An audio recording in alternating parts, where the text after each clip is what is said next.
Hi friends, మహాభారతంలో శ్రీకృష్ణుడు, అర్జునుడు ప్రధాన పాత్రలు పోషించారు.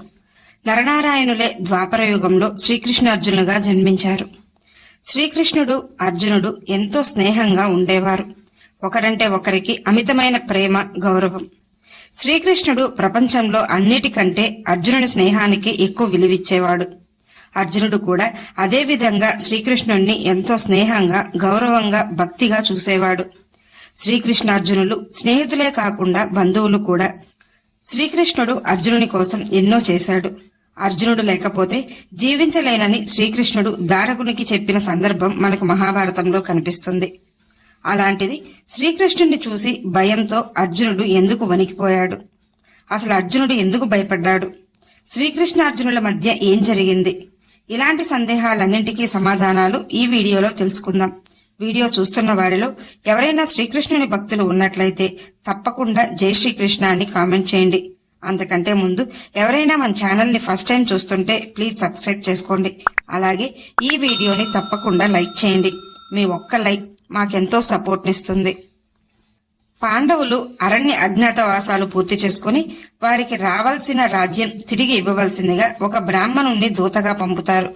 ఆ బ్రాహ్మణుడు వెళ్లి కురుసభలో అందరికీ నమస్కరించి పాండవులకు రావాల్సిన రాజ్యాన్ని తిరిగి ఇవ్వవలసిందిగా కోరారు.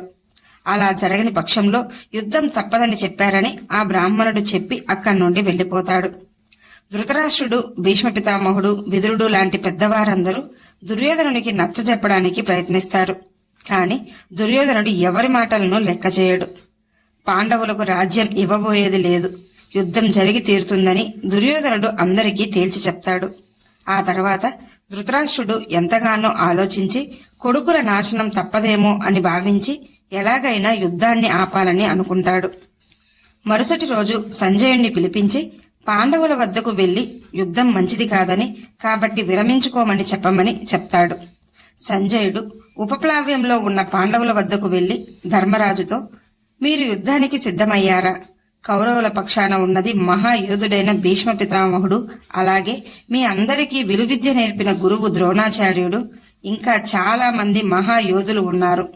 అశ్వత్థామ, కృపాచార్య లాంటి వారు కూడా ఉన్నారు. కాబట్టి మీరు వారితో పెట్టుకొని సాధించేదేముంది? యుద్ధం వలన ఎంతటి ప్రాణ నష్టం జరుగుతుంది? అది ధర్మాత్ములైన మీరు చేసే పనేనా? యుద్ధాన్ని విరమించుకుంటే అది మీకే మంచిది అంటూ ధర్మరాజుతో అంటాడు సంజయుడు.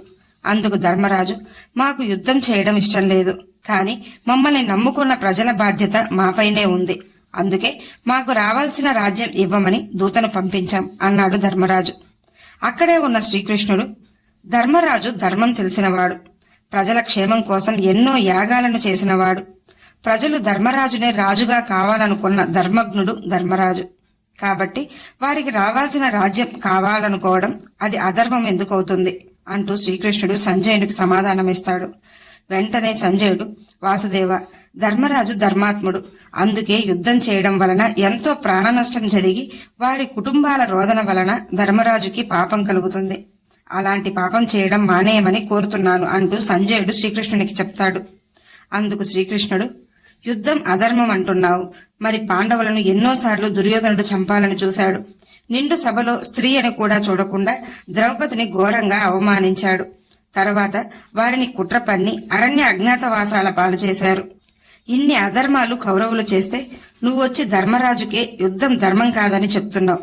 ధర్మం అధర్మం అనేది మనం ఎవరి పక్షాన ఉన్నామనే విషయాన్ని పక్కన పెట్టి పరిశీలిస్తే నీకే అర్థమవుతుంది అంటూ శ్రీకృష్ణుడు సంజయునికి చెప్తాడు. పాండవులు సంజయునితో, మాకు రావాల్సిన రాజ్యం ఇవ్వకపోతే యుద్ధం తప్పదని చెప్తారు. ఇక సంజయుడు వారి నుండి సెలవు తీసుకుని హస్తినకు చేరతాడు. సంజయుడు ధృతరాష్ట్రుని వద్దకు వెళ్లి, మహారాజా, పాండవులకు ఎంతగానో చెప్పి చూశాను, కాని వారు మాట్లాడింది కూడా ధర్మమే కదా. అయినా మీరు మీ పుత్రులను ఒక్కసారైనా వారు చేసే అధర్మాలను, కుట్రలను ఖండించారా? మీ వల్లే ఈ రోజు వాళ్ళు అలా తయారయ్యారు. యుద్ధం అంటూ జరిగితే మీ వంశనాశనం తప్పదు. కాబట్టి మీరే ఏదో ఒక విధంగా యుద్ధాన్ని మీ పుత్రులు విరమించుకునేలా చేయండి, లేకపోతే అనర్థాలు తప్పవు అంటూ సంజయుడు ధృతరాష్ట్రునితో చెప్తాడు. ధృతరాష్ట్రుడు ఎంతో ఆవేదన చెంది భీష్మ పితామహుని వద్దకు వెళ్తాడు. ధృతరాష్ట్రునికి తన కొడుకులపై ఉన్న ప్రేమ మమకారం కారణంగా ఏ ఒక్క అవకాశాన్ని వదులుకోకుండా అన్ని రకాలుగా యుద్ధం ఆపడానికి ప్రయత్నిస్తుంటాడు. పాండవులను యుద్ధం విరమించుకునేలా చేయమని చెప్పమంటూ భీష్ముణ్ణి కోరతాడు ధృతరాష్ట్రుడు. అందుకు భీష్ముడు, నీ కుమారులు చేసిన కుట్రలు మోసాలు అన్నీ ఇన్నీ కావు. నువ్వు వారిని సమర్థిస్తూనే వచ్చావు. నేను ఎన్నోసార్లు హెచ్చరించాను, అయినా నా మాట లెక్క చేయలేదు. పాండవులు ధర్మాత్ములు, అందుకే కౌరవులు ఇన్నాళ్లు చేసే అధర్మాలను వారు ఎదిరించలేదు. ధర్మరాజు ధర్మాత్ముడు, సోదరులను ఆపుతున్నాడు కాబట్టే మీ పుత్రులు ఇంకా భూమిపైన ఉన్నారు. ధర్మరాజు ఆపి ఉండకపోతే మిగిలిన 9 పాండవులు నీ కుమారులు చేసిన కుట్రలకు ఎప్పుడో వధించేవారు. ఇప్పుడు సమయం మించిపోయింది. ఎవరు ఎన్ని చెప్పినా వినే పరిస్థితుల్లో ఎవరూ లేరు. అంతెందుకు, నీ మాట నీ కుమారులు వింటారా?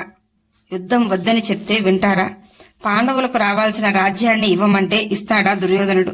పోనీ శకుని ఇవ్వనిస్తాడా? ముందు గాంధార రాజైన శకుణ్ణి హస్తిన నుండి నువ్వు పంపించేయగలవా? ఇన్ని ప్రశ్నలు నేను అడిగినా నీ దగ్గర సమాధానమే లేదు. మరి యుద్ధం ఎవరు విరమించుకుంటారు? అధర్మంపై ధర్మం ఎప్పుడూ గెలుస్తుంది, గెలిచి తీరుతుంది అంటాడు భీష్ముడు. ఇక అక్కడి నుండి ధృతరాష్ట్రుడు వెళ్లిపోతాడు. ఆ తర్వాత చివరగా శ్రీకృష్ణుడు పాండవుల తరపున రాయబారిగా హస్తినకు వస్తాడు. కనీసం పాండవులకు ఒక్కొక్కరికి ఒక్కొక్క ఊరైనా ఇవ్వమని కోరతాడు. అందుకు దుర్యోధనుడు కోపంతో, ఒక్కొక్కరికి ఒక్కొక్క ఊరు కాదు కదా, అందరికీ కలిపి కూడా ఒక్క ఊరైనా ఇవ్వను అంటూ దుర్యోధనుడు చెప్తాడు. కాని సభలో ఉన్న పెద్దనైన భీష్మ పితామహుడు, ద్రోణాచార్యుడు, విదురుడు ఎంతో నచ్చజెప్పడానికి ప్రయత్నిస్తారు. అయినా దుర్యోధనుడు ఎవరి మాట లెక్క చేయడు. ఇంకా వారినే పాండవ పక్షపాతులు మీరు అంటూ అనరాని మాటలు అని ఎంతగానో అవమానపరుస్తాడు. అలాగే శ్రీకృష్ణుని బంధించాలని ప్రయత్నించగా శ్రీకృష్ణుడు తన విశ్వరూపం చూపించాడు. ఆ విశ్వరూపాన్ని చూడలేక ఆ సభలో ఉన్న వారందరూ కళ్ళు మూసుకున్నారు. భీష్మ పితామహుడు, ద్రోణుడు, విదురుడు మాత్రమే ఆ రూపాన్ని చూడగలిగారు. ఆ తరువాత యుద్ధం అనివార్యమైంది. పాండవులు కౌరవులు కురుక్షేత్ర యుద్ధానికి సిద్ధమవుతున్నారు. వారి వారి పక్షాల వారిని సమకూర్చుకుంటున్నారు. అలాగే ఎన్నో యుద్ధ వ్యూహాలు రచించుకుంటూ అందరూ యుద్ధానికి సన్నాహాలు చేస్తున్నారు. కౌరవులలో పెద్దవాడైన దుర్యోధనునికి వారే గెలుస్తారన్న నమ్మకం. ఎందుకంటే వారి పక్షాన మహాయోధులైన భీష్ముడు, ద్రోణుడు, కృపాచార్యుడు, కర్ణుడు, అశ్వత్థామ లాంటి వారున్నారన్న ధైర్యం దుర్యోధనుల్లో ఎక్కువగా ఉండేది. కాని పాండవులకు వారి బలంతో పాటు శ్రీకృష్ణుడుండగా విజయం వారిదేనని వారికి నమ్మకం. అలా ఇరు పక్షాల వారు సైన్యాన్ని సమకూర్చుకుని అందరూ కురుక్షేత్ర యుద్ధానికి సిద్ధమయ్యారు. కురుక్షేత్ర యుద్ధం మొదటి రోజు ఇరుపక్షాల వారు యుద్ధభూమిపై సిద్ధంగా ఉన్నారు. అర్జునునికి రథసారథిగా శ్రీకృష్ణుడు ఉన్నాడు. అర్జునుడు కౌరవ పక్షాన్ని చూశాడు. అక్కడ ఉన్న వారి తాత భీష్ముణ్ణి, గురువైన ద్రోణాచార్యుణ్ణి, ఇంకా వారి బంధువులను చూసి దుఃఖించడం మొదలు పెడతాడు. వాసుదేవ, కౌరవ పక్షాన నిలబడి ఉన్న అందరూ నా బంధువులు, మిత్రులే.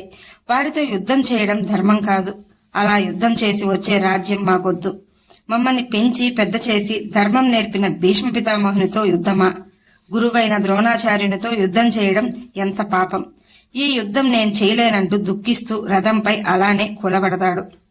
కుంగిపోతున్న అర్జునుణ్ణి సాధారణ స్థితికి తీసుకొచ్చి ధైర్యం నింపడానికి శ్రీకృష్ణుడు తన విశ్వరూపాన్ని అర్జునునికి చూపిస్తాడు. ఆ రూపం చూసిన అర్జునుడు భయంతో వణికిపోయాడు. తర్వాత భక్తితో నమస్కరించాడు. అటు తర్వాత శ్రీకృష్ణుడు భగవద్గీతను అర్జునునికి బోధించి తనలో ధైర్యం నింపాడు. ఆ తర్వాత కురుక్షేత్ర యుద్ధం 18 రోజుల పాటు జరిగింది. కౌరవులందరూ మరణించారు. పాండవులు విజయం సాధించారు. శ్రీకృష్ణుడే పాండవుల విజయానికి ముఖ్య కారణం. ధర్మ సంస్థాపనార్థం కోసమే అవతరించాడు శ్రీకృష్ణ భగవానుడు.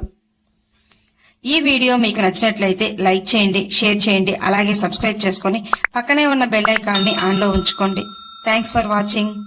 జై శ్రీకృష్ణ.